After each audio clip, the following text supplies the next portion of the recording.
अस्सलामु अलैकुम वरहमतुल्लाहि वबरकातुहू। मेरे देखने वाले, मेरे चाहने वाले दोस्तों, उम्मीद करती हूँ आप लोग सब ठीक होंगे, खैर खैरियत से होंगे, जहाँ भी होंगे खुश होंगे, आबाद होंगे। तो मैं आज आपके लिए बहुत ही मज़ेदार सी रेसिपी के साथ छोटा सा व्लॉग अफ्तारी का जो कि आपके साथ शेयर करूँगी फुल एंजॉय करते हुए। उम्मीद करती हूँ आप लोगों को ये पसंद आया होगा। ये साथ में मैंने पकोड़े बनाने थे तो जिसका मैंने इंट्रो दिया आप लोगों को। चलिए हम स्टार्ट करते हैं अपनी तैयारी। तो जो कि मैंने आधा किलो कीमा का पहले से बना के रख लिया था, जिसमें मैंने थोड़े मसाले ऐड किए थे, बिल्कुल ही कम। और देख सकते हैं आप ऑयल भी मेरा बहुत कम है इसके अंदर। ये अच्छी तरीके से पक चुका है। और साथ ही मैंने 2 अदद मैंने प्याज ले लिए थे जो कि मैंने इस तरह काट लिए थे। जैसा कि आप देख सकते हैं ना, मैंने ज़्यादा बारीक किए हैं, ना ही मैंने ज़्यादा मोटे काटे हैं। अपनी हस्ब ज़रूरत जायके के हिसाब से ले सकते हैं। ये मैंने 1 किलो फ्रेश जो है मैंने करेले ले लिए थे जो मैंने इस तरह काट कर रख लिए थे। तो ये मैंने इसको नमक लगा के अच्छी तरीके से 15 से 20 मिनट के लिए रख दिया था। उसके बाद मैंने अच्छी तरीके से इसको वॉश किया। वॉश करने के बाद आप देख सकते हैं ना ये ज़्यादा मोटे हैं ना ही ज़्यादा पतले काटे हैं मैंने। देख सकते हैं कितना प्यारा नेचुरल कलर है इनका। और ये है 1 चम्मच लहसुन अदरक का पेस्ट जो कि मैंने रेडी करके रख लिया था।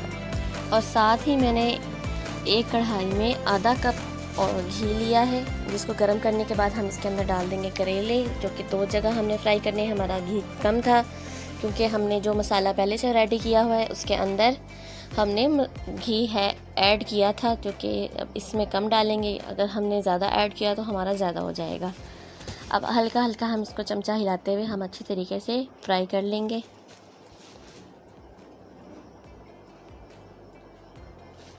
इसी तरह हमने जो 2 जगह डिवाइड किए थे करेले, हम फ्राई कर लेंगे। जैसा कि आप देख सकते हैं इस तरह हमने फ्राई कर लेने हैं।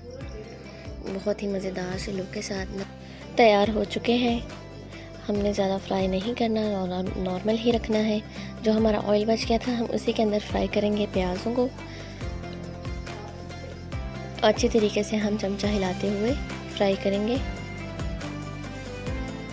और जो मैंने समोसों का सामान फ्रीज़ करके रखा था तो हमने हैंड टू हैंड इसको शेप दे दिया था समोसों की। और ये 2 शामियाँ थी जो मैंने साथ के साथ रख ली, जो हम इसको फ्राई करेंगे।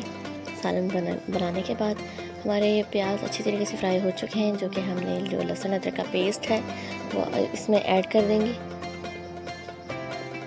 अब हम लहसुन अदरक के पेस्ट को अच्छी तरीके से फ्राई करेंगे कलर चेंज होने तक, जैसा कि ये हो चुका है।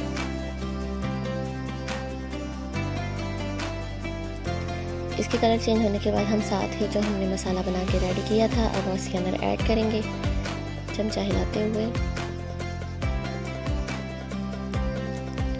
सारा मसाला ऐड करने के बाद हम अच्छी तरीके से इसे फ्राई करेंगे। फ्राई करने के बाद हम इसमें डालेंगे मसाले। आधा चम्मच मैंने ले लिया सूखा धनिया पाउडर, थोड़ी सी दालचीनी और आधी चम्मच हमने काली मिर्च डाल देनी है, थोड़ी सी हल्दी आधे चम्मच। और इसको अच्छी तरीके से फ्राई करेंगे। हल्का सा फ्राई करने के बाद हम डालेंगे इसके अंदर 1 चम्मच लाल मिर्च हस्बे जायका।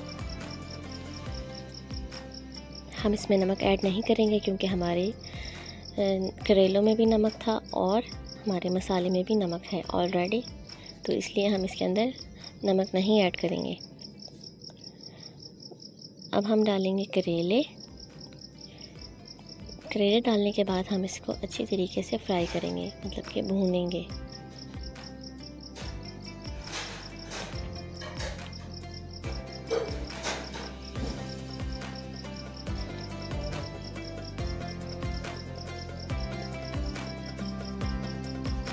हमने अच्छी तरीके से भून लिया है इसको। जैसा कि आप देख रहे हैं ऑयल छोड़ रहा है ये मसाला। अब हल्का सा पानी डालकर हम इसको चमचा हिलाएंगे। हिलाने के बाद हम इसको ढाँप देंगे, दम पे लगा देंगे ताकि ये मसाला और करेले एक जान हो जाए।